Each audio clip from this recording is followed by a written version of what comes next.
ចាលោកអ្នកនាងស្ដាប់ជាទីមេត្រីតកតងទៅនឹងរឿងគណៈបកហ៊ុនស៊ិនប៉ិចវិញម្ដងក្រសួងមហាផ្ទៃទទួលស្គាល់លទ្ធផលសមាជរបស់គណៈបកនេះជាផ្លូវការហើយនៅថ្ងៃទី9ខែមេសា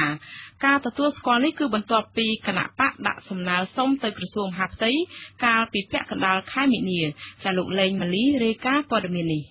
ក្នុងលិខិតរបស់ក្រសួងមហាផ្ទៃមួយច្បាប់ចុះថ្ងៃទី9មេសាហើយទើបទទួលបាននៅថ្ងៃទី20មេសាមានសេចក្តីទូលថ្វាយសម្ដេចក្រមព្រះនរោត្តមរណរដ្ឋព្រះប្រធានគណៈបកហ៊ុនស៊ិនប៉ិចថាក្រសួងមហាផ្ទៃយល់ព្រមទទួលស្គាល់នៅលទ្ធផលនៃសមាជរបស់គណៈបកដែលបានធ្វើកាលពីថ្ងៃទី12ខែមីនានោះហើយសមាជវិសាមញ្ញនៅព្រឹកថ្ងៃទី12ខែមីនាគណៈបកហ៊ុនស៊ិនប៉ិចបានអនុម័តលក្ខន្តិកៈថ្មីរបស់ខ្លួនមាន18ចម្ពោះនិង60ប្រការដែលចែងលម្អិតតាំងពីឈ្មោះនិងរូបសញ្ញាគណៈបកគោលបំណងនិងគោលការណ៍សមាជិកភាពនិងសកម្មភាពរបស់គណៈបកសមាជិកចូលរួមប្រមាណ 1000 នាក់បានអនុម័តជាឯកច្ឆន្ទគណៈបកហ៊ុនស៊ិនប៉ិចក៏បានផ្លាស់ប្ដូររូបសញ្ញាគណៈបកថ្មីរបស់ខ្លួនដោយសម្រេចដករូបវិមានឯករាជ្យចេញហើយដាក់ផ្កាទេសជំនួសវិញហើយក៏កែសម្រួលរចនាសម្ព័ន្ធនិងសមាជិកភាពថ្នាក់ដឹកនាំបកផងក្នុងសមាជវិសាមញ្ញនៅថ្ងៃទី12ខែមីនានោះដែរសម្ដេចក្រមព្រះនរោត្តមរណរដ្ឋនិងសមាជិកសមាជិកាទាំងអស់សច្ចាថា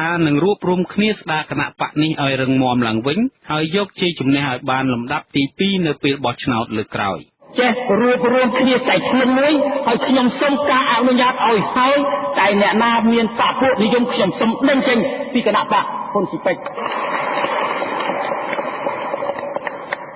សម្ដេចក្រមព្រះនរោត្តមរណរដ្ឋវិលមកធ្វើជាព្រះប្រធានគណៈបកហ៊ុនស៊ិនប៉ិចនេះវិញនៅក្នុងខែមីនាគឺបន្ទាប់ពីព្រះអង្គត្រូវសន្និបាតបកទម្លាក់ពីព្រះប្រធានកាលពីឆ្នាំ2006ហើយដែលបានធ្វើឲ្យគណៈបករាជានិយមត្រូវបែកបាក់និងចុះខ្សោយរហូតមកក្រោយការរួបរวมអ្នករាជានិយមនិងសីហនុនិយមសម្ដេចក្រមព្រះនរោត្តមរណរដ្ឋកំពុងដឹកនាំគណៈប្រតិភូមួយក្រុមទៅកាន់សាធារណរដ្ឋប្រជាមានិតចិនក្នុងន័យស្វែងរកការគាំទ្រពីបកកុម្មុយនីសចិនដោយដែលធ្លាប់មានរាប់ទសវត្សរ៍មកហើយមន្ត្រីគណៈបកឲ្យដឹងថាគណៈប្រតិភូព្រះអង្គគ្រោងយាងត្រឡប់មកកម្ពុជាវិញនៅរសៀលថ្ងៃទី22មេសាសប្តាហ៍នេះខ្ញុំលេងម៉ាលីវិទ្យុអាស៊ីសេរីពីរាជធានីភ្នំពេញ